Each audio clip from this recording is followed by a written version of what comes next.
Next, we have Amandine Roche. She's an author and women empowerment specialist who also a lawyer, and she's worked for 20 years in conflict zones. She's worked closely with the UN. She has her own foundation, the Amanuddin Foundation in Kabul. And yeah, I'm really excited to have her here, and come on up. Thank you. Yeah. Thank you, Daniel.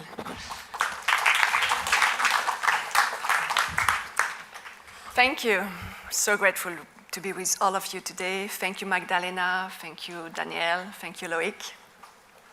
Thank you, Moïse. I think he created well the space. And I would like to welcome Maya on stage to lead you in a meditation. So please, close your eyes and put your 2 feet on the ground. Keep your back straight.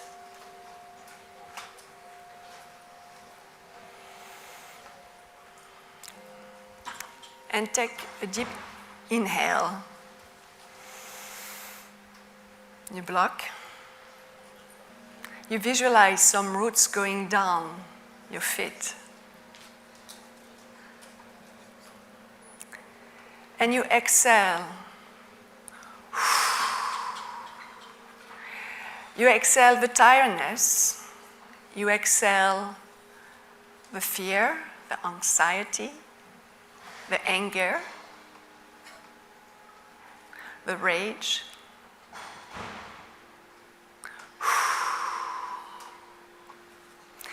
And you inhale the peace, the harmony, the joy, the bliss, the consciousness coming deep within yourself. And you ask yourself, how do I contribute to peace? What are my divine gifts? How can I raise my level of consciousness?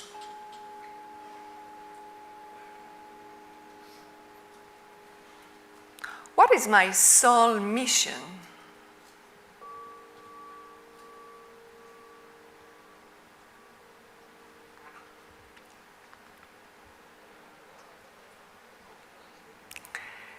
And slowly, you can open your eyes.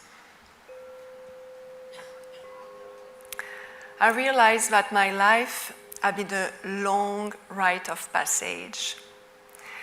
And my mission was to unlock the feminine power on the planet. But I needed to unlock the feminine power within myself first. And for that, actually, at the age of 18, I had a car accident, and I have a near-death experience. I was driving too fast, and I lost the control of my vehicle.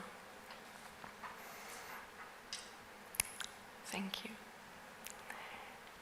And I saw the movie of my life, and I was sent out above my car to this beautiful golden light. And I've never been so at peace. I've never been so happy. I've never been so in bliss. It was a near-death experience. And actually, when I arrived there, I heard, "Welcome. And now you can stay or you can go back." I wanted to stay. And they say, "Yes, but you didn't finish your mission on Earth." And at the same time, I came back. But I came back with this amazing sense, point of reference of what peace is, its golden light of consciousness. And when I came back, I asked myself, but what is my mission?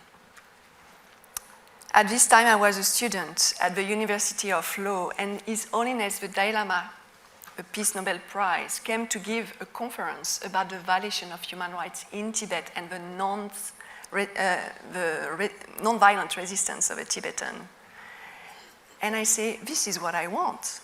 I want to work for peace. I want to build the foundation of a peace I found in the sky and build it on earth. And how can I do that? So I went to Tibet. I went to Dharamsala, where the Dalai Lama lives, to investigate about the violation of human rights in Tibet. And I decided I'm going to become a human rights lawyer. I'm going to join United Nations. And this is what I did.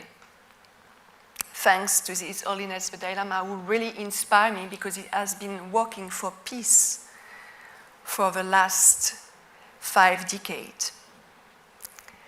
And actually, when I went, I realized that I want to work for women.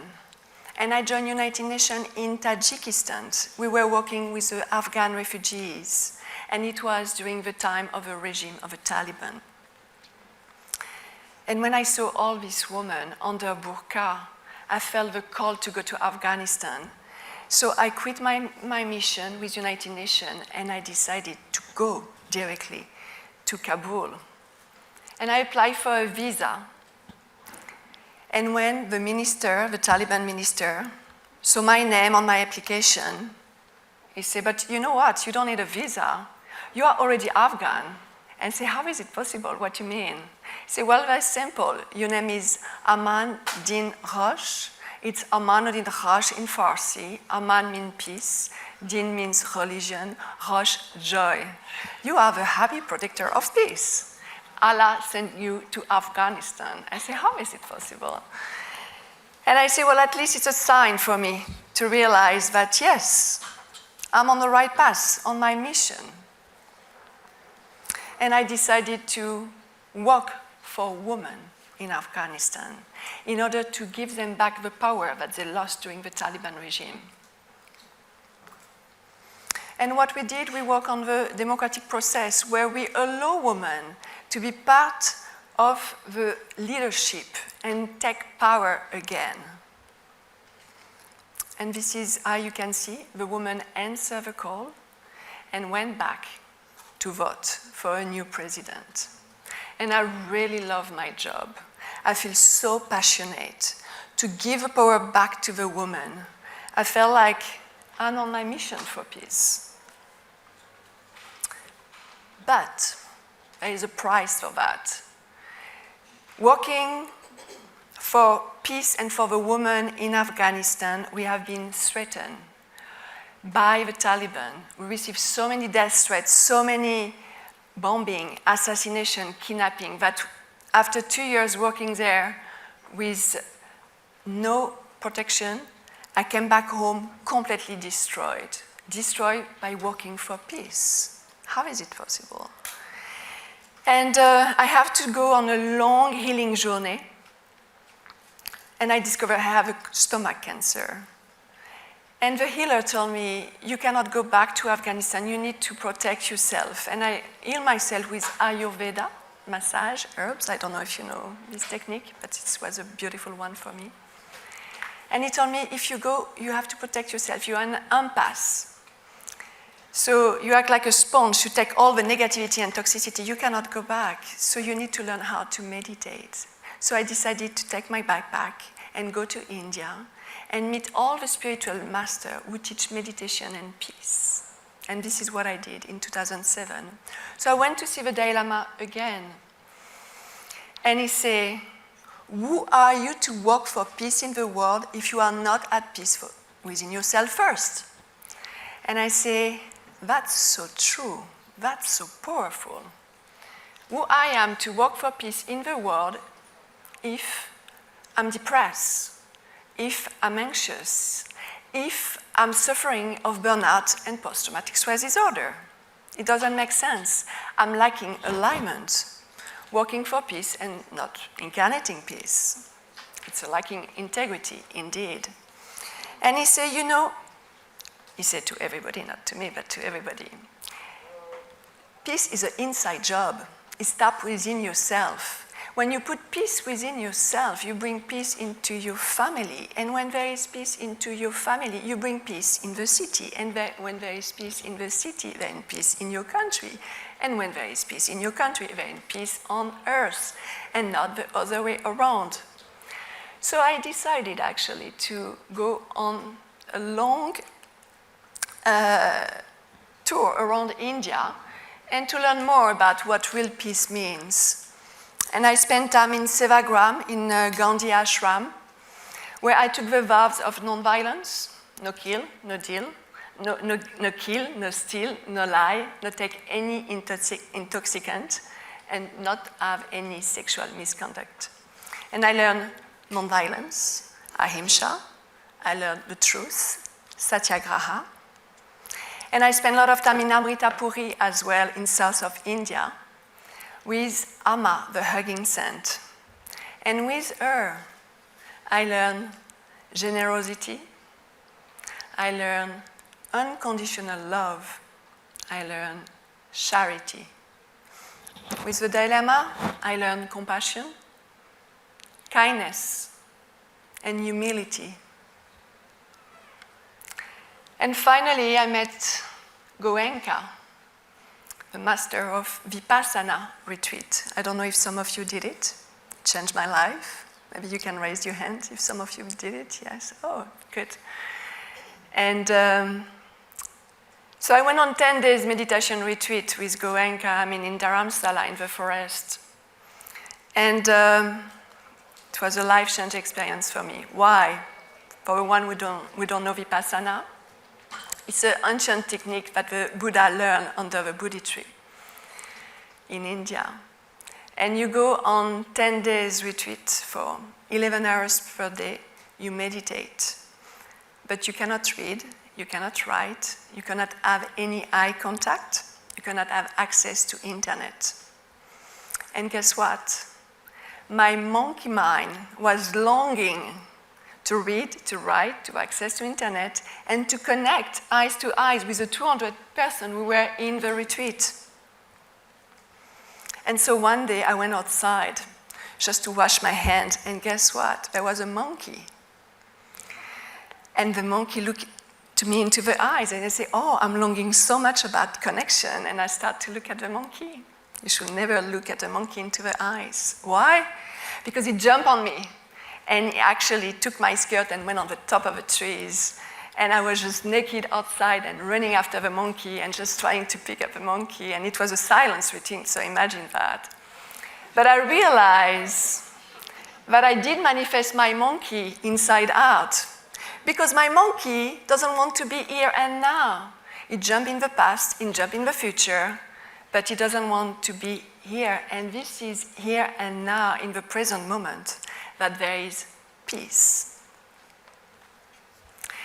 And I was so inspired by this retreat, because by the end of this retreat, I finally realized that when you manage to tame your monkey mind, and you give a banana just to cool down, and you go and you dive deep, deep, deep within yourself, this is where peace is. And only on the last day, I reached this state within myself where I didn't want to go back. It's like a diver who go deep in the abyss and have a sense of narcosis. But because I touched within the peace, whatever I was looking for, and which I found above, and so within, I say, this is what I want to bring to Afghanistan. So I met this amazing woman called Kiran Bedi, who brought meditation in jail in India. And I told her, maybe that's the solution for peace in the world. And she told me, go for it. I went back to Afghanistan and I created the Amanuddin Foundation, because Amanuddin means religion of peace. And I spread the word of Abdul Ghaffar Khan. Abdul Ghaffar Khan was a non-violent soldier of Islam, the best friend of Gandhi, who was just promoting the woman and leadership. And I create, with the former Taliban, the Torch of Light School, where we do civic, peace, non-violence education to the children of the Taliban. And I was teaching them yoga and meditation because in India, I became a yoga meditation teacher. I was teaching to the NATO army, I was teaching to the Taliban, I was teaching to the women in shelter. But at the end, after doing all this work, I got burned out. working with UN make me so tired because I'm always sent in a conflict zone. So I wrote a letter to Ban Ki-moon, my boss, and I say, we have to work on the mental health of a humanitarian. And he said, yeah, go for it. And I create the Inner Peacekeeping Program, 20 tools of inner peace to prevent depression, anxiety, and PTSD. And afterward, I create the Inner Peace Corps organization, where actually we heal the invisible of trauma, restore human dignity, and develop joy through creativity. This is in Syria border with the Syrian refugees. This is in Libya. And the program was amazing. There was so much change within the woman afterward. That now the program is developed around the world. And I keep my job with United Nations from Afghanistan to Iraq, from Libya to Haiti, from Angola to Rwanda, Central Africa to Congo. For 20 peace process around the world, my job was just to give back the power of a woman at the bottom of a fossilized patriarchy, like for instance here in Central Africa. All these women have been so traumatized. They are suffering of rape at the age of 12, considered as sexual education. They have been victims of genital mutilation, or they suffer of child marriage. And working with all these women, organizing peace march, as you can see, with them, I realized that how much these women have suffered, they keep within themselves the beauty of the feminine quality of love, of care, of tolerance, of patience, of peace, of resilience. And I realized this is exactly what Mother Earth needs more than ever now, this rebalance of the yang and the yin, because so far, this country where I've been working, it's the yang who have been dominating for too long. And working so long on this, as I mentioned, I was always draining myself and so tired that I decided to go on another healing journey. And I went to South of America and in Africa. And I got healed by the beautiful plant medicine that Mother Earth offered to us. And during one of my retreats, I reconnect with Gaia. And she said to me, my daughter, I put you back on your throne of divine feminine for you to put back all the women on the throne of divine feminine, because the women on this planet have been abused, exploited, and raped by men as much as you have been abused, exploited, and raped by men. As much your mother, Earth, have been abused, exploited, and raped by men for centuries. By healing the woman, you will heal your mother. And this is your mission. So at this point, I really, thanks to this plant medicine, reconnect with myself, reconnect with my soul mission, reconnect to Earth. Earth is suffering. And she needs you, as the Kogi said this morning. She needs us to be responsible, to keep our vibration high. So because I heal myself, I realize I don't need to go all around the world to save the woman on the planet, because at the end I just wanted to save myself, as Gaia said. So I don't need to do, I just need to be, and my only job is to raise my frequency and radiate peace. So with my husband, we moved to Mallorca, and we create a small healing, transformation, creative center, Sol d'Agartha, where we walk on inner peace. And to finish, I just wanted to remind you of this beautiful Cherokee prophecy, which is actually is a real inspiration for me for years. I don't know if you know it, but it's talking about the bird of humankind. So the bird of mankind or humanity has two wings. The left wings is the female one, and the right wings is the male one. But for centuries, the bird of humanity have been flying on the right wing because the female wing was too weak and was underdeveloped. And because the birds were flying for too long on one wing, it was turning in cycle, creating chaos and conflict and war. So, the prophecies say it's only when we will give force to the second wing that the bird of humanity could create peace on Earth. And that's the new era that we are creating right now, to rise the feminine on Earth. But for that, we need a transformation occur within ourselves in order to reach the critical mass of a shift where there is enough peacemaker above the war maker. And to finish, because we are all about talking about the native, the indigenous, who are the guardian of Earth. In America, there is this Native American story as well.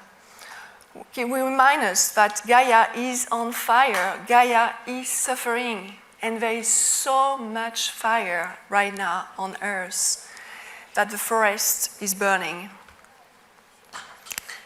And so all the animals go out of the forest and go close by a river and a lake. And only the hummingbird go back and forth and pick up a drop of water in his beak. And he's going above the forest to put a drop of water just to extinguish the fire. And the other animals are looking at a hummingbird and say, what are you doing? You think you're going to extinguish a fire if you just with your drop of water? And the hummingbirds say, yes, but at least I do my part. So I'm asking you, how do you do your part to bring more peace on Earth? Thank you.